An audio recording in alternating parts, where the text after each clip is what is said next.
C'est le titre de ce journal remis cet après-midi au chef de l'État. Le rapport du dialogue national marque une nouvelle étape.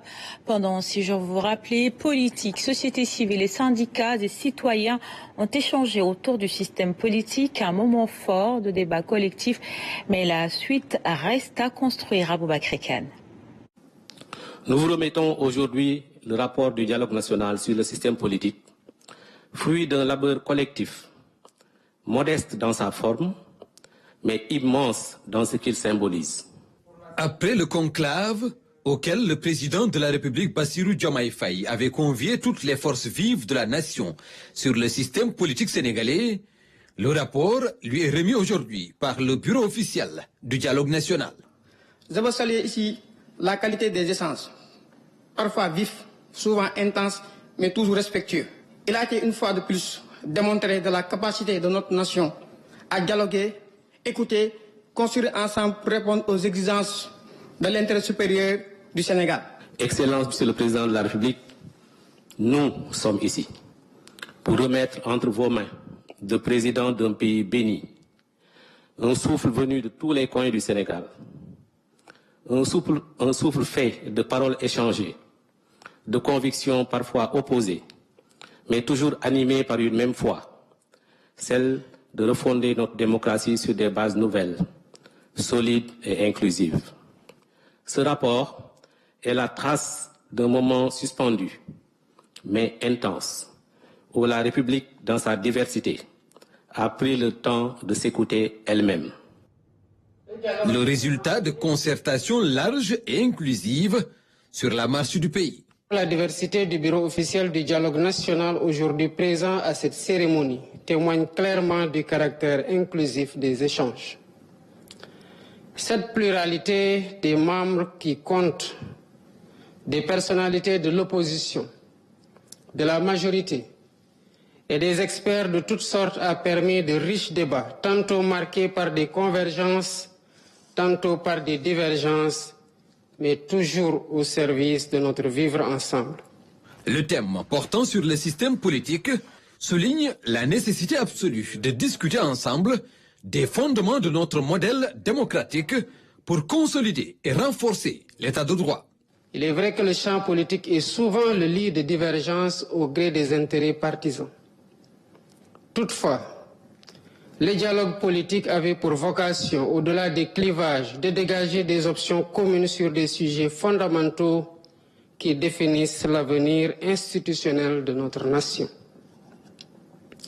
En effet, la bonne marche de notre démocratie ne saurait faire l'économie de discussions portant sur les organes de gestion des élections, le fichier général des électeurs, les libertés publiques, les partis politiques, etc. Autant de sujets suscitant des débats francs, sincères et inclusifs, nécessitant le cas échéant des consensus forts.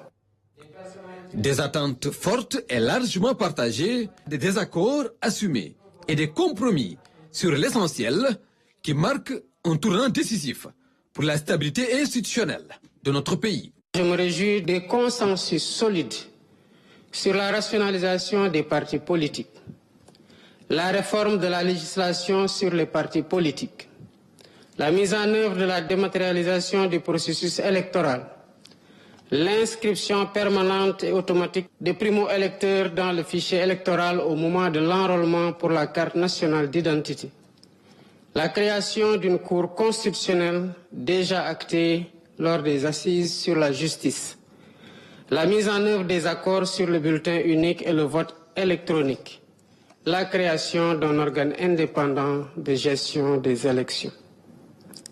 Ces résultats pour lesquels je vous félicite marquent un tournant décisif pour la stabilité institutionnelle de notre pays. Le président de la République Bassirou Diomaye Faye dit mesurer également l'engagement sincère de chaque participant à ce dialogue. Tous aspiraient à atteindre ces larges consensus malgré quelques points d'achoppement. Cela témoigne de la vitalité de notre démocratie, historiquement forgée au fil des dialogues et des concertations. Mon invitation à ce dialogue était sous-tendue par la nécessité de discuter en temps de paix pour préserver notre richesse culturelle, sociale et politique, mais également pour pacifier et assainir notre espace politique et social. Soyez rassurés que le rapport que vous m'avez remis aujourd'hui n'est pas un simple document administratif. C'est l'expression d'un engagement citoyen, d'une volonté collective de bâtir un système politique plus résilient, plus juste et résolument tourné vers l'avenir.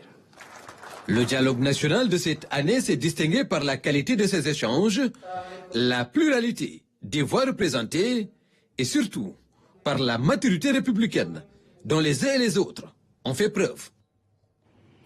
Une marche pour